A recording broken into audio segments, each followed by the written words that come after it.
நீங்கள் பார்த்துக் கொண்டிருப்பது உங்கள் விஜய். அந்த யூத்தனேஷியா கேஸ் டீட்டெயில்ஸ் ஹாஸ்பிட்டல்லேருந்து அமைச்சிருக்காங்க. Major Kishore Reddy case. அந்த டீட்டெயில்ஸ்லாம் உங்களுக்கு இமெயிலில் ஃபார்வர்ட் பண்ணியிருக்கேன். யா ம். பார்க்குறேன். அந்த கேஸில் உங்களோட ஒப்பீனியன் என்ன அங்கிள்?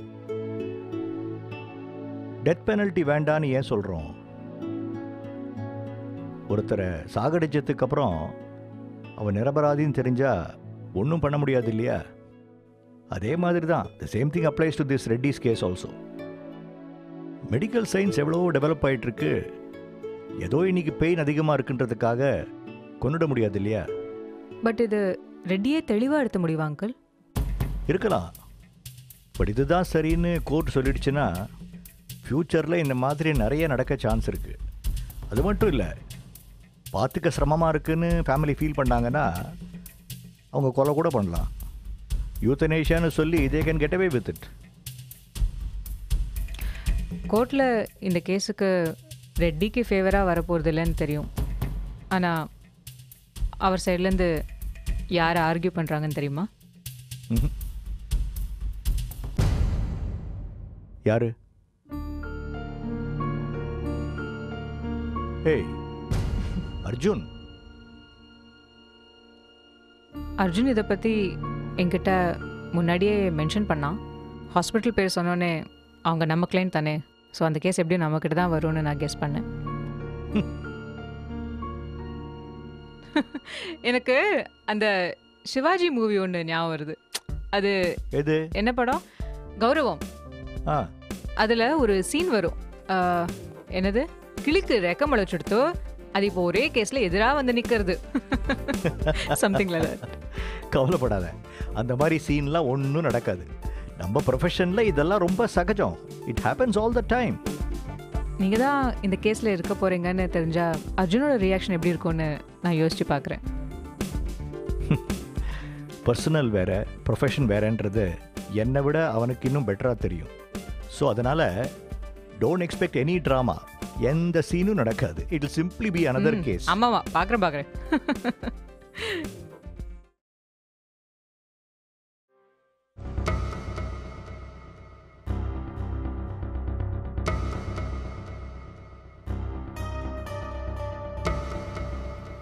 போஸ்ட்மார்ட்டம் ரிப்போர்ட் படி கார்த்திகா எப்படி இறந்தாங்கன்னு சொல்ல முடியுமா? எங்களோட முதல் கட்ட விசாரணைப்படி கார்த்திகா கழுத்து இறுக்கப்பட்டு மூச்சு திணறி இறந்துருக்காங்க சார். ஸோ இது வெறும் தற்கொலை மட்டும் இல்லை, கொலை கூட இப்படி நடக்க நிறைய வாய்ப்பு இருக்கு இல்லையா? ஆமாம் சார். ஸோ கார்த்திகா வீட்டில் இருக்கவங்களே கார்த்திகாவை ஏதாவது பண்ணியிருக்க நிறைய வாய்ப்பு இருக்குல்ல? அதாவது ஹானர் கில்லிங் மாதிரி. ஏன்னா அவங்களே இதை ஒத்துட்ருக்காங்க. அதாவது கார்த்திகா ஒரு பையனோட பேசினது பிடிக்காம அவளை அடித்ததாகவும் அதனால அவள் மன உடைஞ்சி தற்கொலை பண்ணிக்கிட்டதாகவும் சொல்கிறாங்க. குடும்பமானோ அது இதுன்னு ஏதாவது சொல்லி ஏதாவது காரணம் காட்டி கார்த்திகாவை அவங்க வீட்டில் இருக்கவங்களே ஏதாவது பண்ணியிருக்க வாய்ப்பு இருக்கு இல்லையா? எல்லா விதத்துலேயும் வாய்ப்பு இருக்குது சார்.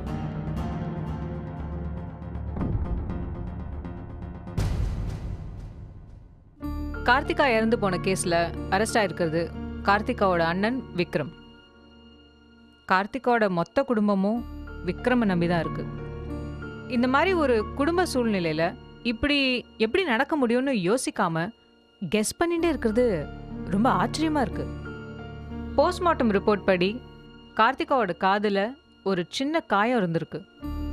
பொதுவாக தூக்கு மாட்டி தற்கொலை பண்ணிக்கிறவங்களுக்கு அவங்கள கயர்லேருந்து இறக்கும்போது அந்த காயம் ஏற்பட வாய்ப்பு இருக்குன்னு டாக்டர் சொல்கிறாங்க. அதற்கான ரெஃபரன்ஸ் மெட்டீரியல் நான் உங்ககிட்ட ப்ரெசென்ட் பண்ணுறேன்.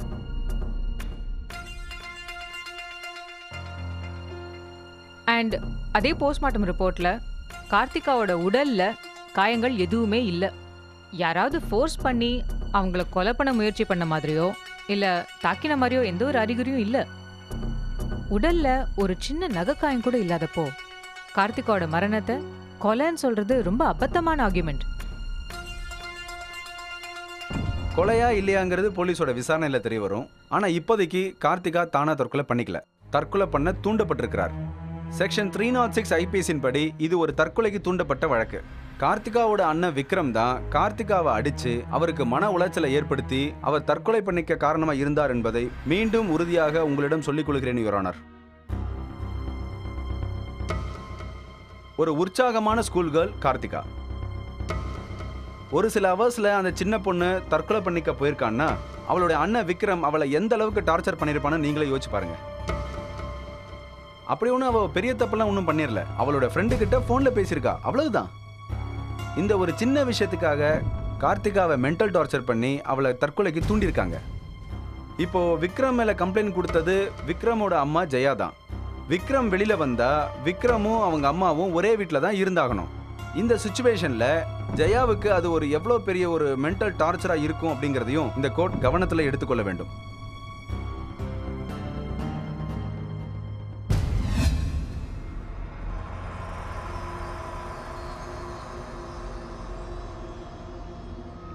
அர்ஜுன், உன்னோட ரெட் பெட்டிஷனுக்கு சாவித்ரி ஹாஸ்பிட்டல்லேருந்து இன்டர்வென்ஷன் வந்திருக்கு. எதிர்பார்த்துட்டு இருந்தான். டிவிஷன் கோர்ட்டில் சொன்னாங்க. எதுக்கு இவ்வளோ பில்டப் தரேன்? அந்த ஹாஸ்பிட்டல் சார்பாக அப்பியர் ஆகிறது யார் தெரியுமா? ம். Sundaram and Associates.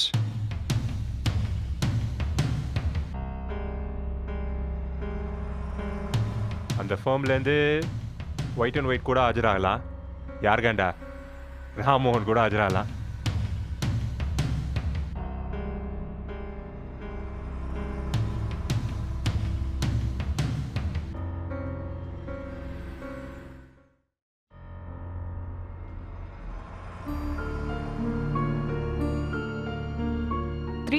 IPC படி தற்கொலைக்கு தூண்டியதா விக்ரம் மேல வழக்கு பதிய அவசியமே இல்லை.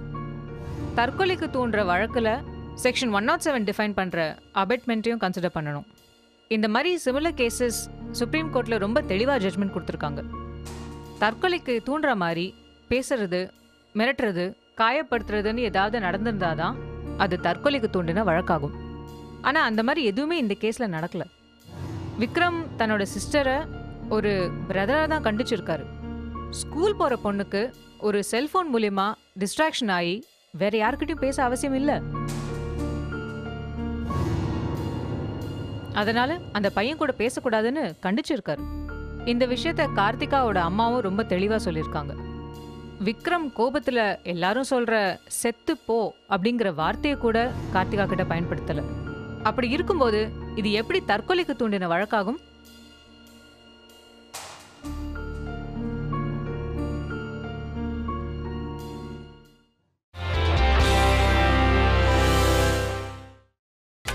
நீங்கள் பார்த்துக் கொண்டிருப்பது உங்கள் விஜய்.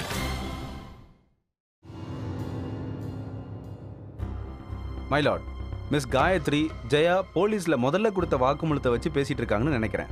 மகள் இறந்து போன துக்கத்துல அவங்களால சரிவர எதையும் யோசிக்காம இருந்திருக்க முடியும், கம்ப்ளைண்ட் பண்ணாம இருந்திருக்க முடியும். ஆனா அதுக்கப்புறம் அவங்க தெளிவா சொல்லியிருக்காங்க, தன்னோட மகள் கார்த்திகாவோட மரணத்திற்கு விக்ரம் தான் முழு காரணம், விக்ரம் தான் தற்கொலைக்கு தூண்டினார் அப்படின்னு போலீஸ் எஃப்ஐஆர்ல ரொம்ப தெளிவா சொல்லியிருக்காங்க. போலீஸ் எஃப்ஐஆரும் அதைத்தான் சொல்லுது. மிஸ் காயத்ரி போலீஸ் எஃப்ஐஆர் கூட படிக்காம இங்க வந்து பேசிட்டு இருக்காங்கன்னு நினைக்கிறேன். அந்த எஃப்ஐஆருக்கும் மிஸ்ஸஸ் ஜெயாக்கும் எந்த சம்பந்தமும் இல்லை. அவங்க தன் பையன் விக்ரம் மேல கம்ப்ளைண்ட் கொடுக்கல.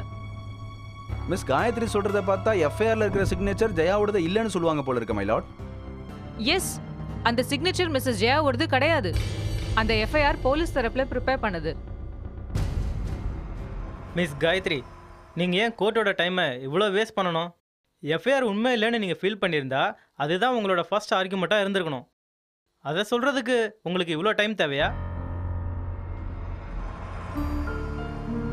இந்த வழக்கின் விசாரணை மாலை 5 மணிக்கு தொடரும்.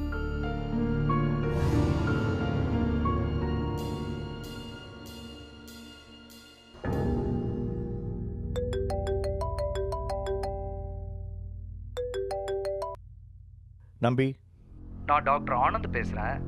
சுந்தரத்துக்கு ஒரு சிவியர் ஹார்ட் அட்டாக். வாட்? ஆமாம் நம்பி. when? இன்னைக்கு காலையில் ஒரு 11 மணி இருக்கும். சுந்தர் இப்போ எப்படி இருக்காரு? ஐசியூவில் தான் இருக்காரு. இப்போதைக்கு எதுவும் சொல்ல முடியாது. My god. Hello hello hello Nambi. Doctor, பயப்படும்படியா ஒன்றும் இல்லையே? அது வந்து will he be all right? இது தேர்ட் அட்டாக் வேற. நீங்கள் நேரில் வாங்கலாம், பேசிக்கலாம். நான் உடனே வரேன். ஓகே. பசங்களுக்கு தெரியுமா? சொல்லிட்டுமா? இல்லை நீங்கள் சொல்ல வேண்டாம், நான் சொல்கிறேன். ஓகே நம்பி. Yeah, thanks.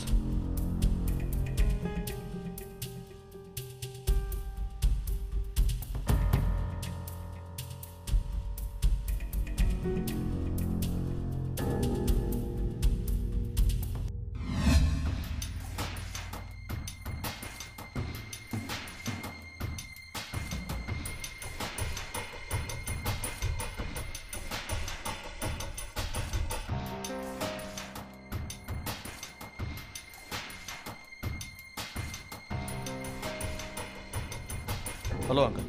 ராம், சொல்லுங்கள். are you busy? நோ. இல்லை, உங்ககிட்ட ஒன்று. என்ன அங்கிள்? What is bothering you? Is everything okay? No Ram, அப்பா ஹாஸ்பிட்டலில் இருக்காரு. ஹாஸ்பிட்டல்லையா? என்னாச்சு அவருக்கு? He had a heart attack. A very severe one. எந்த ஹாஸ்பிட்டல்? டாக்டர் ஆனந்தோட ஹாஸ்பிட்டல். நான் உடனே வரேன். Yeah, thanks.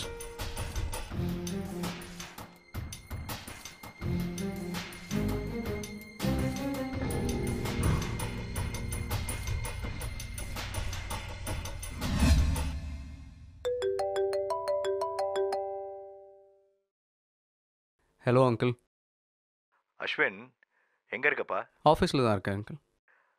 Don't get worried. உங்கள் அப்பாவுக்கு என்னாச்சு? he had a heart attack. அட்டாக்கா? அங்கிள், அப்பாக்கு எப்படி இருக்கு? டாக்டர்ஸ் பார்த்துட்டு இருக்காங்க. கொஞ்சம் கிரிட்டிக்கலாக தான் இருக்கு. நீ வரியா? ஓகே.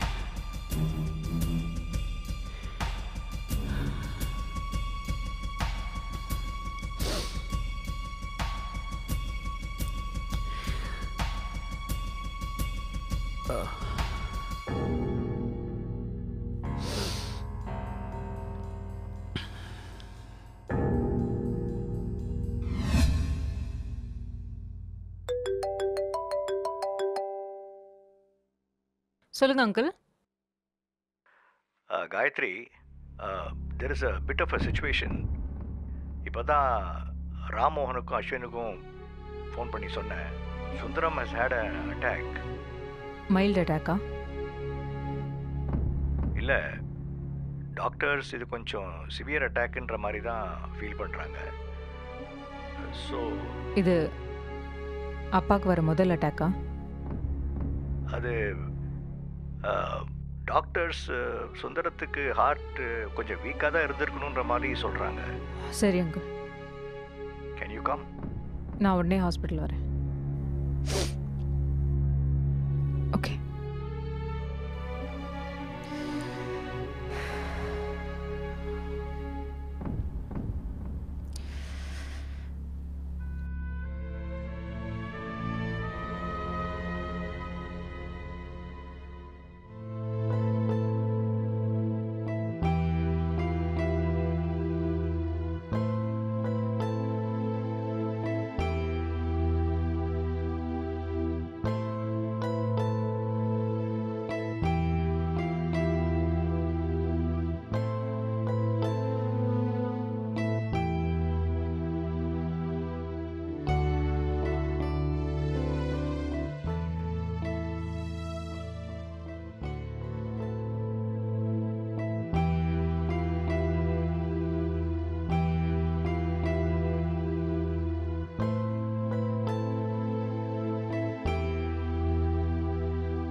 அப்பாவுக்கு இப்போ எப்படி இருக்கு பொசிஷன்?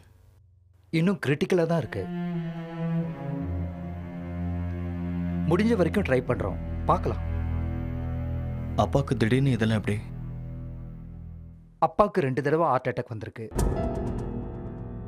2 தடவையா? என்ன நம்பி இது? ராம்கிட்ட சொல்லலையா?